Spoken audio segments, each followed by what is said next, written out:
আসসালামু আলাইকুম, আমি সুমিত বলছি কানাডা টরন্টো থেকে। বাংলাদেশ বা বাংলাদেশের বাইরে থেকে আপনারা যারা যেই যেখান থেকে আমাকে দেখছেন সবাইকে জানাই আমার আন্তরিক শুভেচ্ছা ও অভিনন্দন।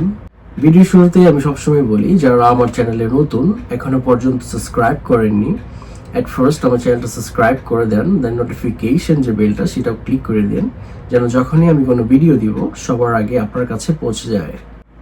আজকে আমার এই ভিডিওর যে টপিক সেটা অবশ্যই আপনারা থাম্বনেল এন্ড টাইটেল দেখে বুঝে গেছেন যে আজকের এই ভিডিওতে আমি আপনাদেরকে যে ট্যুরিস্ট ভিসা আর যে ভিজিটর ভিসার যে আপডেটগুলো এসেছে আফটার বায়োমেট্রিক, যে প্রসেসিং টাইম বলবো, যে ক্যানাডাতে যে 2026 এ এখন মার্চ মাস চলছে, এখন যে ভিজিটর ভিসা এন্ড যে ট্যুরিস্ট ভিসার যে টাইমগুলো আফটার বায়োমেট্রিক যে প্রসেসিং টাইমটা ছিল আগের তুলনায় এখন অনেকখানি ডিক্রিজ হয়ে গেছে।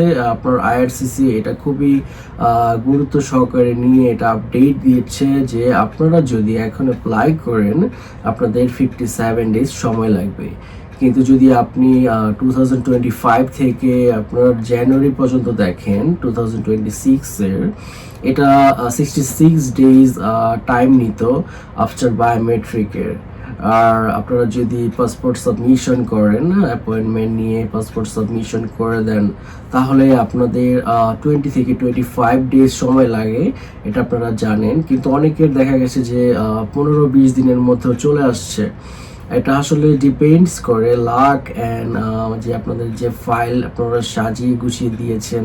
অনেক সময় হয় এরকম যে রিফিউজ হয়ে যাওয়ার পরে আবার যখন অ্যাপ্লাই করেন তখন যে ভিসা অফিসার আপনাদের ফাইলটা দেখে, ডকুমেন্টসগুলো দেখে, আর সেটা কিন্তু খুবই সতর্ক সহকারে দেখে, তারা রিচেক করে বারবার করে, এবং অনেক সময় দেখা গেছে আপনাদের ফাইল সব ঠিক আছে কিন্তু ভিসা অফিসার বুঝেই পাচ্ছে না যে আপনি কি কারণে আসতে চাচ্ছেন, আপনার আসার যে কারণটা, আপনার যে পারপাস অফ ভিজিট সেটা কিন্তু সে বুঝতে পারছে না। তো এখন যদি আপনারা অ্যাপ্লাই করেন, যদি ইনভিটেশনে আপনার প্যারেন্টসরা আসে, হ্যাঁ, সো প্যারেন্টসদের টাইমে আপনার কিন্তু খুবই তাড়াতাড়ি হচ্ছে, তারা যদি ট্যুরিস্ট ভিসাতে বা ভিজিটের জন্য আসে এখানে।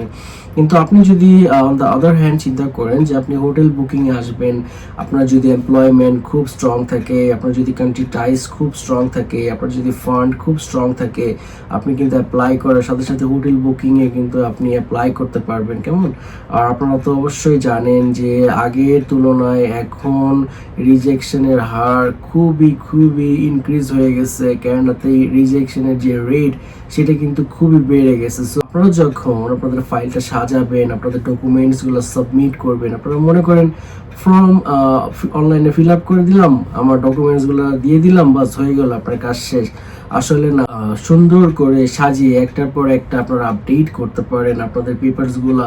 আপনাদের সমস্ত পেপারস আপনারা যখন দিবেন, কোনো পেপার যেন পুরনো না হয়, এটাও কিন্তু একটা রিভিউজের বড় কারণ। আর এই সমস্ত পেপার যখন ঘেটে ঘেটে দেখে তখনই কিন্তু আপনাদের প্রসেসিং টাইমটা বেড়ে যায়। সো আপনারা জানেন, আমি একটু আগেও বলেছি, আপনারা অনেকেই আমাকে কমেন্টসের মধ্যে বলছেন যে আপনাদের অনেকের আছে 3-4 মাস হয়ে গেছে এখনো পর্যন্ত কোনো রকম কোনো রিপ্লাই আসছে না, কোনো রেসপন্স আসছে না। যে ভিএফএক্স গ্লোবাল এখন আগে যেমন মনে করেন আপনার ফোন নাম্বার দিলেন, একটা ওটিপি আসলো, ওটিপির মাধ্যমে এরপর আপনি অ্যাপ্লাই করবেন, আপনার পাসপোর্ট সাবমিশন করবেন। হ্যাঁ, এখন কিন্তু ওইটা না, আপনি এখন যে কোনো একটা ডেট নিতে পারবেন, ডেট চুজ করতে পারবেন। এটা একটা ভিএফএক্স গ্লোবাল থেকে একটা বিগ আপডেট এসেছে।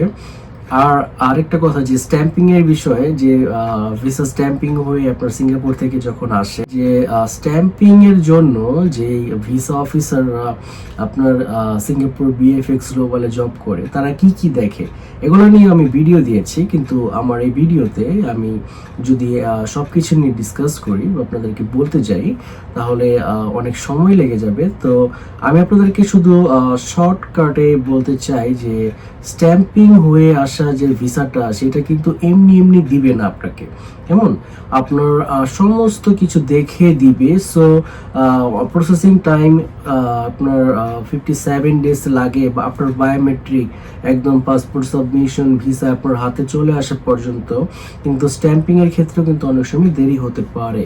সো আমার এই ভিডিওটা যদি ভালো লাগে অবশ্যই লাইক করে দিবেন, আর আপনাদের যদি কোশ্চেন থাকে কোনো আপনারা কমেন্টস করবেন। আমার চ্যানেলে আরো ইনফরমেটিভ ভিডিও আছে, যদি আপনারা দেখতে চান এখানে আমার আই বাটনে প্লে লিস্টের লিঙ্ক আছে, এখানে এন্ড স্ক্রিনে 2টা ভিডিও আছে, অবশ্যই দেখতে পারবেন। সো দেখা হবে পরের ভিডিওতে। Thank you, thanks for watching my video. Tata, bye by.